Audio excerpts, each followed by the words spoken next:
Let's open up the OG Mailbag. Alongside Joe Giglio, I'm Joe Ovies inside Eford Studios in downtown Raleigh.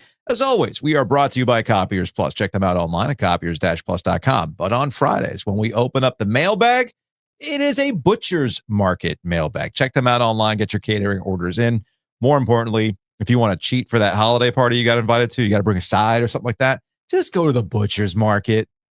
It's save time. Time is money. That's what it's all about. Joe, as always, with the mailbag, the front portion, free for everybody. But if you want the whole shebang, head on over to ogtrianglemedia.com and sign up to be an OG fan subscriber. Here's the mail that never fails. Makes me want to wag my tail. When it comes, what a whale.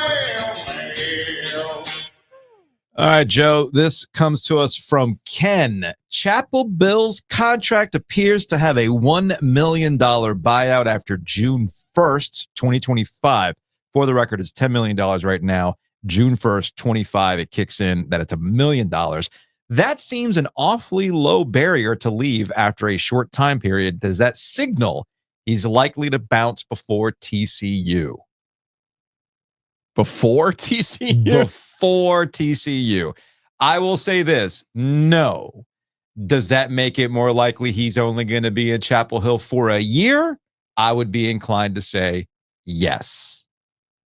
Why would the NFL magically want him back after a year? Are you saying like, oh my God, look, he went 10-2 at Carolina and they're the number 12 seed in the college football playoff? Like, Joe, that's magically going to get him back in the NFL. Joe, did you treating people like an asshole for 30 years is going to be undone because you beat the emergency gauntlet of Duke, Stanford, Virginia, Cal State, Syracuse, Wake, and Clemson, who they're going to lose to at home because that's the guaranteed fuck you, we're still Clemson game.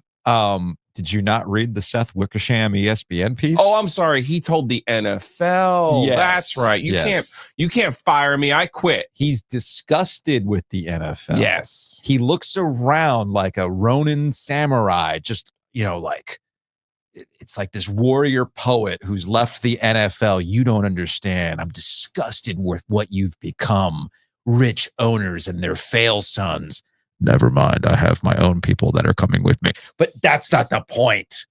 Look at how Robert Kraft did me dirty. I'm leaving you behind. You will be jealous. Robert Kraft did do him dirty. Well, there is that. And that's the thing. I will stand up for him on that one. I will say this. I can sit here and we can have some fun at that whole concept of, no, you can't fire me. I quit.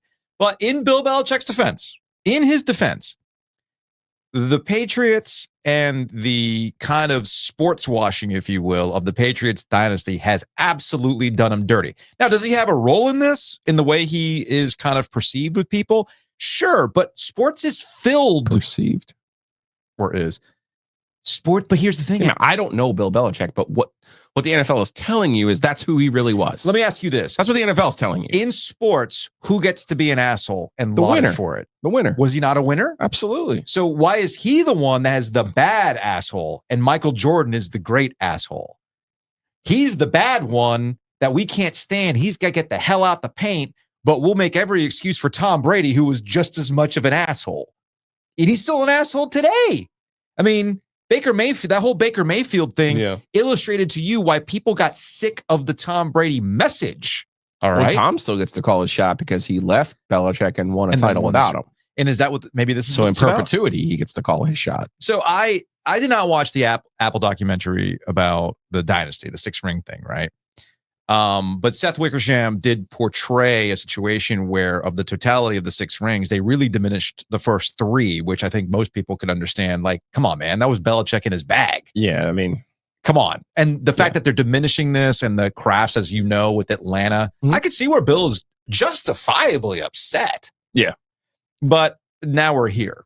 And you love a contract. I do. You thought the U line, this isn't catalog, actually, this isn't his full contract. This is just basically the provisions and the outline of it. We won't get the full nuts and bolts of this thing for a minute or two. But there's some, I mean, man, it's a choice for the University of North Carolina to put academic bonuses in a football coach's contract. I mean, that is a absolute choice in the year of our Lord 2025. Yeah. some of the bonuses, making a bowl game is worth 100. I mean, what is even $150,000 to a man making 10? I don't know. It's not even worth the taxes to the guy. 8 games is another 150. 9 is 2. 10 is 250. Go undefeated 350. Make the playoffs 750. Interesting to see the use elite bowl appearance, non-CFP tier elite bowl appearance. I have no idea what that would be since they are all in the playoff. Yeah, they're all playoff bowls now. So I don't. The Duke's Mayo Bowl. What do they consider elite? The Pop-Tarts Bowl. Again, I don't know. I want to know now. Like some of these, the one for Coach of the Year. Well, can he be the OG Media Coach of the Year? Coach of the Year, and we get half of that bonus. He gets Conference Coach of the Year, $100,000. I'm assuming that means like the ACC, but it says National Coach of the Year.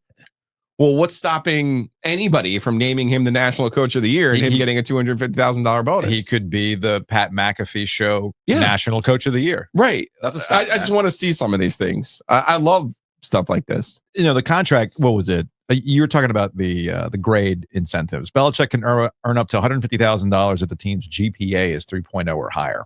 Okay. Up to $200,000 if the APR score is 1,000. I forgot about APR. Remember when we used to obsess about APR? I honestly forgot about it because they used to tout it, but now it doesn't matter anymore because what are the rules, Speaking of tip money and tax money, the reason people who are rich is because they don't pay for anything. The man's about to make $10 million to be the coach at the University of North Carolina. Yeah. He has an expense allowance of $100,000. And you're sitting there thinking, well, damn, Giglio. I mean, if you're going to be in Carolina, you got to join a country club. You got to get a car. Mm-hmm. Nope. Mm-mm. Other benefits and considerations: a courtesy car and a membership at the Chapel Hill Country Club. Hey, what the fuck is this guy paying for? He got $100,000. $100,000 plus a car plus a country club, and he also got $100,000 for relocation purposes. I mean, it's like when my dad got moved up here with IBM. Like, hey, Ernie, we understand you don't necessarily want to leave Boca, but hey, here's the deal: we're going to throw in your relocation expenses. For a guy like my dad, a second line manager, that helps. Right. That helps. Right. That legitimately helps. Hey, man, we got to move you. You're going from Ringwood and Mahwah down to Cary, North Carolina. What's it the bill, man? You get $100,000 in a relocation expense. What Come a on hustle, man. What a freaking hustle. $13 million budget for revenue sharing, which I think is the key portion when we start looking at the NIL stuff too. $10 million for assistant coaches. That's in the pool. $5.3 million for the support staff salary pool, and $1 million for the strength and conditioning staff. Now, again, this is the bare bones term sheet that we're talking about with Bill Belichick. I think the curiosity that I'm going to have when it comes to the contract, I think the curiosity you have with the contract, we don't know what the coaching staff is yet. I think as of now, the only thing that we do know is that Freddie Kitchens, a $10 million pool. $10 million. North Carolina is going to spend $20 million on their coaching staff. But there's not enough money to pay the players. No, there's not. Absolutely not. So it's been we assume Stephen Belichick is going to show up in Chapel Hill, right?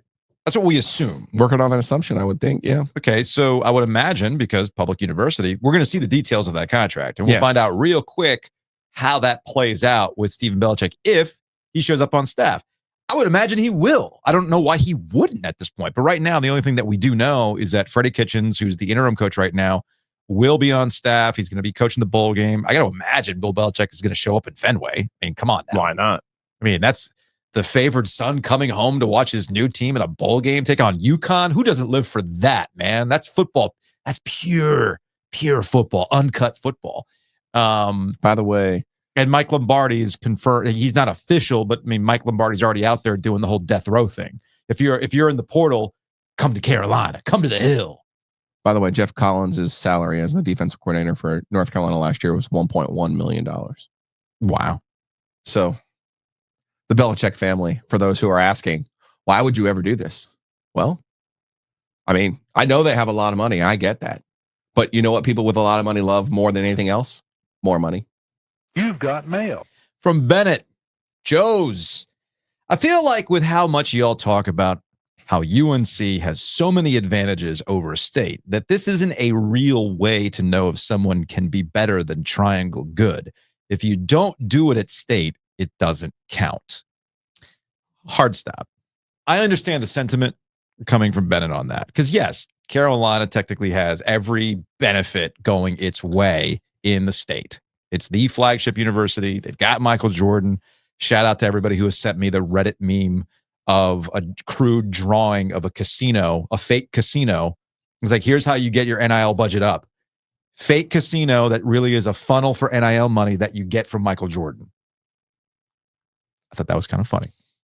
But look, I have to be fair here. All I've asked, because we've never seen it, all I've asked is that one of these coaches that you consider the GOAT come to the Triangle and you do it there. It's easy to do it at Ohio State. It's easy to do it at Texas. It's easy to do it at Alabama. Now, I know before you say it, well, look at the list of coaches who have come through Alabama and failed. I get that, but everything is tailor-made for you to succeed there. Ohio State, probably the one university, the one college football program that is turnkey when it comes to winning a bunch of games, from their conference to all their access and everything else. Well, LSU's number one because we've seen multiple coaches win national titles, including Ed Orgeron. Ed freaking Orgeron won a national title. So that's number one. Ohio State's number two. Okay.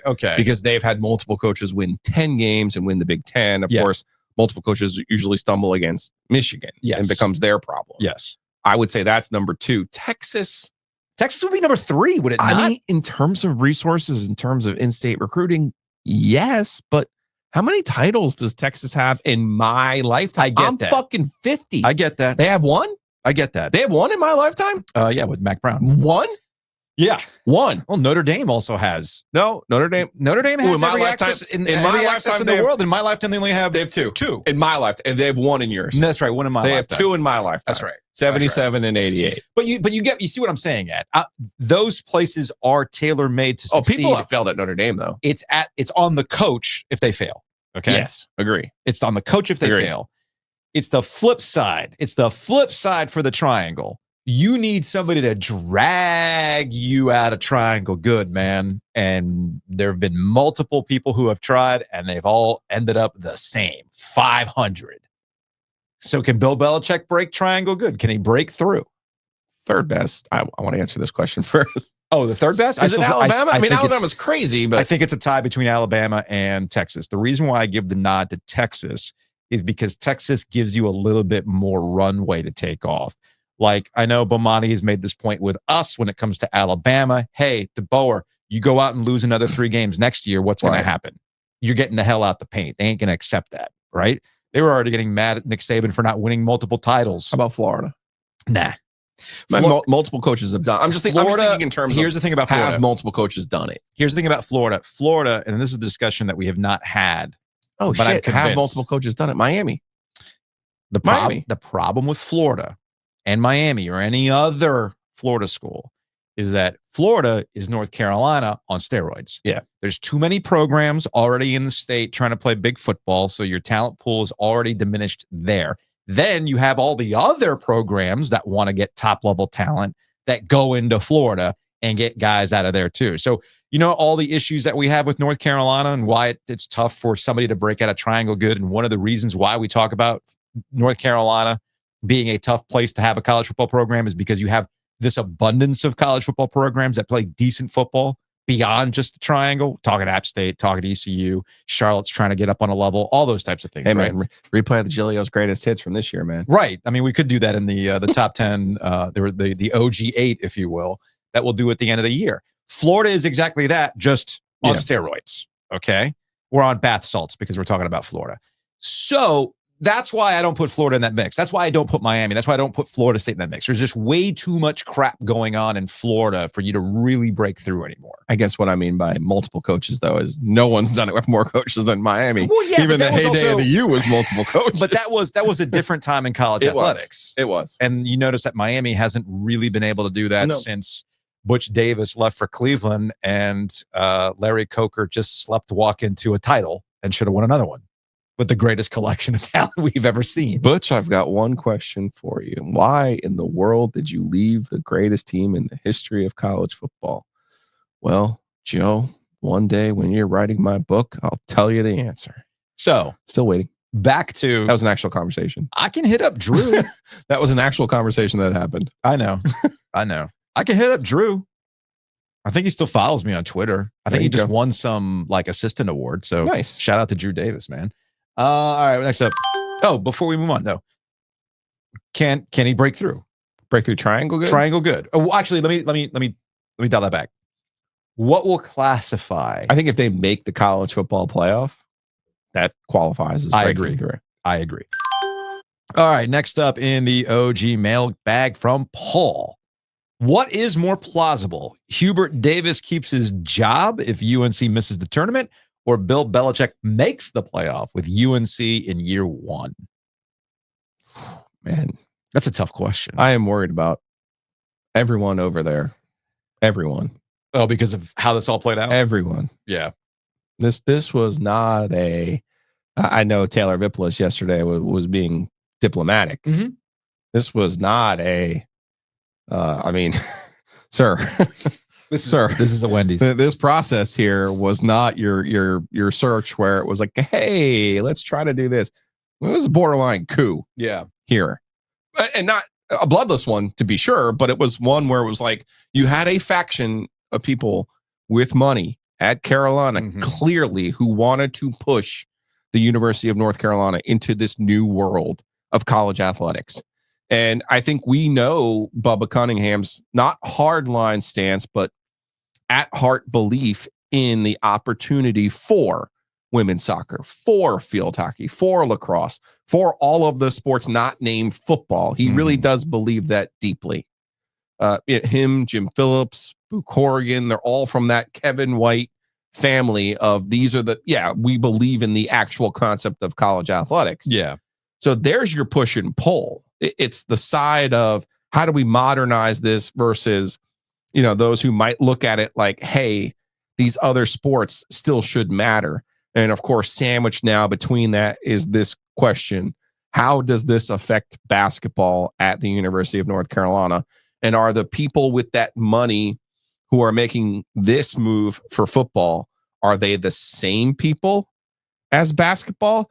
Are you telling me Michael Jordan, the most competitive person on the planet, is now going to let his program lose recruits to BYU? Yeah, that's not going to happen. Over money? Yeah, that's not going to happen. I don't know. Are there other people with money at Carolina who refuse to allow their men's basketball program get further marginalized than it has been? That's it. Because there's a lot of people who have been rubbed the wrong way, even by the fucking title of 17, because there weren't any pros on the team. We haven't had a pro. Walker Kessler is our last pro. Like, you care about winning or do you care about selling shoes and whatever else? No, they care about optics. Dimitri, it's part of it, right? Dimitri wrote about this on OG Fans. I highly suggest, if you're not a subscriber, you subscribe today for as little as $13 a month, or give the gift of OG Fans, which you can do when you go to ogtrianglemedia.com. Dimitri, what I always appreciate about Dimitri's perspective is that he didn't grow up around here. He's never covered here. He's an SEC guy through and through, Alabama, one and only, right? And he looked at North Carolina as a football program, and it's like, you want to maintain your image. You got fleeced, going back to the contract, you got fleeced by Bill Belichick to maintain some kind of image. And to your point about basketball, it's not enough to win in 2017. It's not enough to have the redemption arc and sell books, right? Yeah. But it didn't happen the way we're used to having it happen. The image of all the pros and the UNC family and all that stuff. They're upset that Duke is able to run that game now with the brotherhood and the NBA prospects and everything else. Carolina hasn't been able to run that in a while. And they're not comfortable being, oh, wait a minute, do we have to build this thing like UConn? I don't want to do that. Also, since Paul asked the question, yes, Paul, Kobe White, yes, yada, yada, yada. Yeah, but let's well, I'm just saying the last pro. I know what you mean. I can already hear our friend Paul's retort. To that perception, though, my last point on this when it comes to basketball, it's more, to answer the question, it is more likely that Hubert Davis is not the coach at Carolina after missing the turn. If they miss the tournament this year, he will not be the coach going forward, because we've seen this power play dynamic. And to your point about basketball, the people who truly still feel the identity of Carolina is basketball, they're going to use we're like an SEC school now. Look at all the money we're spending. We should be able to get who we want. So the joke that Bubba Cunningham made at the press conference about the first call I got to make is to Brad Stevens or Jay Wright, again, a joke somebody will take seriously. And then if you thought this coaching search was a clown show, basketball will be prediction time. That will be more of a clown show. This came to us unsigned from a 919. Y'all, the boomers are not all right. We've seen Coach Prime to Colorado, Rich Rod's going back to West Virginia, not to mention Tepper always thirsting over the latest prospect. Now Bill Belichick to UNC. These same folks who not too long ago were telling me to quit wasting time on Twitter are now tripping all over themselves to drop tens of millions of dollars just to go viral with the latest, most outrageous hire with little to no regard for the future. Like, y'all want clout? Learn a fucking TikTok dance or some shit. For real, though, I'm a UNC grad, class of 15, so I'm really hopeful we can somehow parlay this into some long-term consistency going forward. But I'm alarmed as I don't see any adults in the room playing the long game. Bubba, maybe, but it's sounding like he's about to take this show on the road. Sigh. Anyway, I enjoy the show and always appreciate y'all's perspective and insight. Keep up the good work. Buddy, you got me with y'all want clout? Learn a fucking TikTok dance or some shit. Notice that you and I have both been very clear about this. Now, you've been a little bit more skeptical of how this is going to work out for Carolina than I have. Yeah. But we have both been very clear about this. I think this works for 2025. Sure. After that, sir, dude, Glenn Schumann was sitting there waiting for you. Dude. 34 years old. You could have done this once instead of having to go and do this all over again. I said this about Mac Brown too, man. Like, I know the end, and you did this back to back. It's like you hired guys where you already know the end. It's like going in and watching the Titanic. How does this end? I know how this ends. The ship sinks. Without Tarantinoing anything either. Right. Yeah, good point. You have new mail. All right, from J Hart. I need to hear Joe Ovies say, I was wrong. Carolina wasn't getting played. Carolina is serious about making the product better. Jeff Monken does not move the needle, nor can he bring transfers from West Point because they can't. Hashtag NCSU podcast. That's funny because I've had a lot of people joking, man, you really turned into a Carolina podcast this week. Hey, man, I'm just going for the Belichick stuff. Here's the thing, man, about that, because this person's not the first person to be like, take the L. Okay, first and foremost, I got 3 points to this, specifically to Bill Belichick and why we talked to Jonathan Jones of CBS this week, somebody who's actually legitimately plugged in, why I've been texting back and forth with Michael Felder, former Carolina player who is very plugged in. If there is a line for the L, it starts at the old well and wraps around Keenan multiple times. A lot of people did not think this was going to happen. And I was trying to see the long game. Well, Bill was always the wild card in this situation. So that's issue number one. Number two, I'm okay with being wrong, man. We're in the opinion giving business. All right. And you know me with consistency of energy. By all means, feel free to point out when I'm wrong, but also point out when I'm right. And I'm right a lot. I was right about Mac, but nobody wants to talk about that. And last point, appreciate the content and appreciate the clicks. All right, moving on. From Cameron, since you brought it up, can you refresh the disaster that was the coaching search of John Calipari for NC State in 2006? I was trying to explain it to some younger State fans and would love to hear the story again. Plane tracking, etc. It was a circus. Can we do like a too long Cliff Notes didn't read version of this before we get into the paid portion of the podcast? Oh, you want to give this one away for free? We'll give this one away for free. Because we were going to do this for free. Remember? Back in a previous life when the management class says, hey, great job with these 2 podcasts that completely changed how we do business. Hey, more. And one of the ideas that you and I both had was to do essentially to tie it into Tom Brady. Remember when ESPN did the Tom Brady 6? And these were all the quarterbacks that were taken before Tom Brady, right? We wanted to do something called the Calipari 6 or the Herb Sendek 6. Sendek, I think. Yeah. Where it was the Sendek 6, right? And this was when Herb Sendek left NC State for the desert, Arizona State, and this wild ass coaching search that took place thanks to Lee Fowler and the boosters and Wendell Murphy and everything else, right? And my central thesis about the 2006 coaching search was that it gave birth to the modern coaching search news cycle. You can swap out social media for blogs. You can swap out message boards for general internet purposes and things like that. But it was the first, what I would call extremely online coaching search, right down to people finding at the time, RBC Center webcam to see when the lights turned on at 1:30 in the morning and watching and remember in 2006, webcams weren't this. We weren't getting 1080p, baby. No.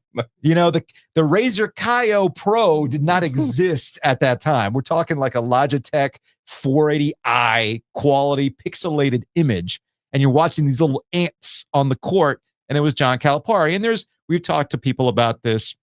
He got pizza. No, I heard it was Dunkin' Donuts. It was all sorts of stuff going on, right? And Calipari went back to Memphis, and things were never the same, right? And it just unfolded. Rick Barnes was in the mix. Who else was in the mix? Was Rick Barnes in the mix? No, Rick Barnes was theoretically in the mix. I remember Andrew Jones and Taylor Zarzour on the radio when they were on the old 1490, 1090 airwaves talking about how Rick Barnes, I think there was a plane going back to see Rick Barnes. And again, we talked about planes. Rick Barnes was the white whale. Air Hog 1. After Calipari. Air Hog 1 was a thing, right? People were flight aware. Pack Pride was buzzing. Where's the plane going today? All that kind of stuff. So Calipari was the first target. Calipari was the primary target. Okay. So Lee Fowler was the athletic director. Lee was a former coach at Memphis. Mm-hmm. A men's basketball coach, an assistant on their Final Four team even. So the thought was, okay, and Lee famously preferred to be called coach, wanted people... this was his search. Was he in the lake house at this time? Not yet. This was his search. Okay. And he was in Herb Sendek had left after 10 years, went to Arizona State, left on April Fool's Day. Mm-hmm. We don't have to get into the whole reason why Herb left, but ultimately Herb fell out of favor with the fan base, even though he went to the tournament 5 years in a row. And the previous year, they went to the Sweet 16, only to lose to Wisconsin in a game that they absolutely had no business ever losing. Neither here nor there. Mm-hmm. Lee Fowler, in charge of the search, says, all right, I've identified John Calipari, who now at the time was at Memphis. You have to remember, John Calipari initially burst on the scene at UMass with Marcus Camby. They went to the Final Four. Then he got in trouble at UMass, decides to go to the New Jersey Nets, and he kind of cooled his heels in the NBA. While back then, remember, through the lens of we cared about NCAA issues, we did or we didn't, right? Memphis, always a bit of a scofflaw, hires Calipari, had not been to the Final Four yet under Calipari, but had been consistently very good, okay? Calipari comes to campus, by all means, says, okay, I'm going to do it. Gets on the plane. Never let them get on a plane without a contract. Did you not learn anything from Roy Williams? Never let them get on a plane to go back home. He goes back home. Nah, I don't want to do this. Okay. Now you move on to number two. Number two, I'm almost, if my memory serves correct, was Steve Lavin. Yes. Steve Lavin. Yeah, I totally forgot about the Lavin thing. Had taken UCLA over at UCLA after, again, Jim Harrick. Mm-hmm. You had the Herrick NCAA issues. Yeah. And Lavin had better NCAA tournament runs than UCLA teams. But he was on TV at that time. And he had gotten fired. Yeah. So now he's at ESPN. And Steve Lavin had some girlfriend somewhere. Who knows what that story was. But ultimately, Steve Lavin was like, nah, I don't want it. And I correctly roasted him in the paper for not wanting to be a part of, and he wanted no part in 2006 of Kay and Roy. No, there were no Kay and Roy rumors in 06 of, well, they're going to retire soon. No, this was the teeth of, no, man. You want to come down here and get your ass handed to you? No, on the regular. No. Come on down.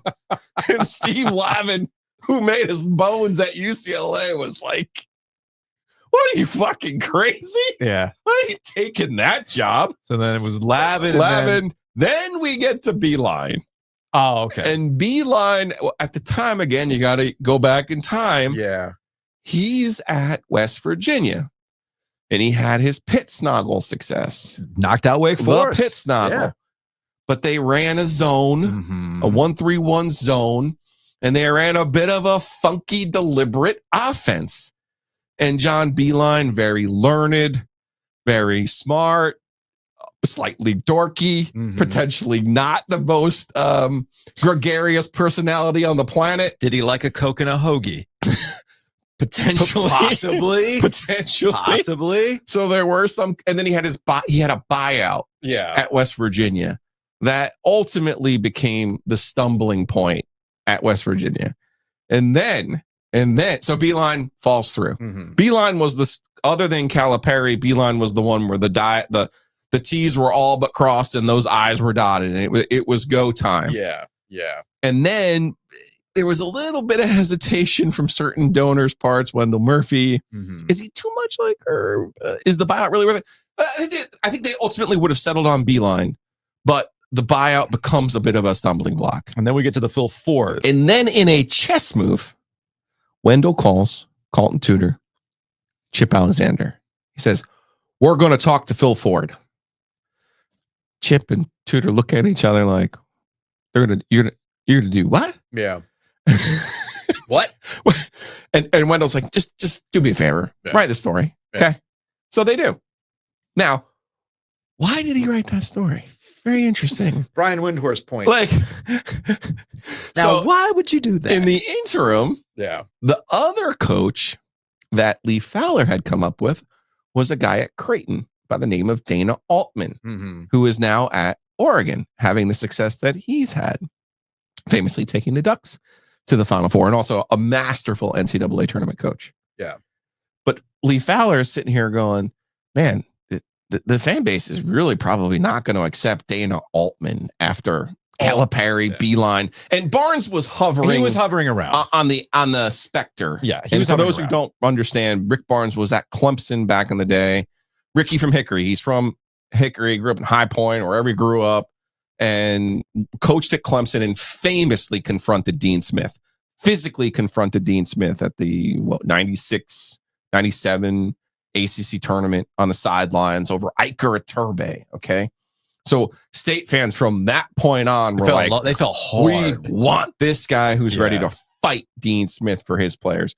So Barnes was always on the outside. So Fowler's mindset was, I can't sell Dana Altman after Calipari, Beeline, and Rick Barnes. And so Wendell was thinking, well, who can we sell?